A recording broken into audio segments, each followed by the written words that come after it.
Man må se det i øjnene. Efterskolen er en uddøende art. Rundt omkring i det danske land lukker efterskolerne på stribe.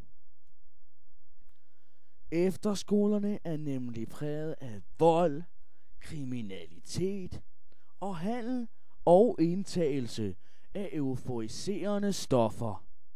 Jeg ved, jeg taler for alle lærerne på Mellerup Efterskole, når jeg siger, at det her job, det er håbløst.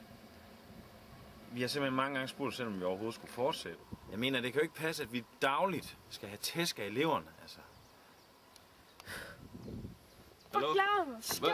Vi har godt sagt, du ikke forstår det, ikke? Altså, du ved godt, hvor klokken er 12. Men ikke alle efterskolerne er udsatte. Der er håb forude. Oppe i det idylliske og smukke Mols Bakker på det skønne Djursland ligger nemlig noget så sjældent som en god og ordentlig efterskole. Nemlig Femmøller Efterskole. Mols er et dejligt sted.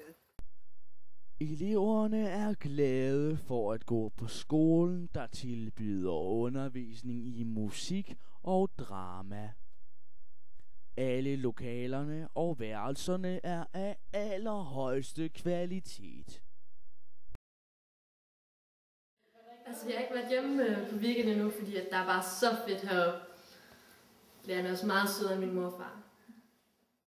Og hvis man skal tro, hvad eleverne siger, så er det som at have en ekstra far eller mor, man hele tiden kan komme til. Og det er ikke kun eleverne, der er glade for det. Jeg startede her på skolen for 5 år siden, og det er bare drømmejobbet. Mange af eleverne har bare svært ved at slippe efter sådan et år. Vi bliver bare sådan her.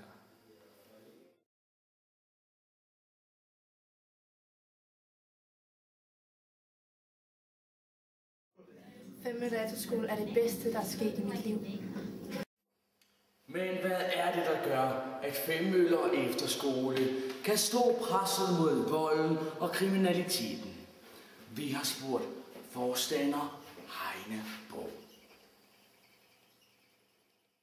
Det er simpelthen fordi, det er så fed en efterskole. Det er kærlighedens hus, det er hyggens skole, det er en konstant orgasme at gå på Femmøller Efterskole. Og så straffer vi jo ikke eleverne som andre skoler, hvor eleverne bliver sendt på sygehuset med afrevne ører og arme. Nej, vi tror på kærligheden. Kan man stole på Heine Bo? Eller er det hele ren propaganda? Er der noget om snakken? Snakken om, at der hver dag bliver lemlæstet flere hundrede elever rundt på landets efterskoler. Vi har kigget på de officielle tal, og det viser sig, at der sidste år døde 39 elever rundt omkring på Danmarks efterskoler. Et tal, der bliver ved med at stige.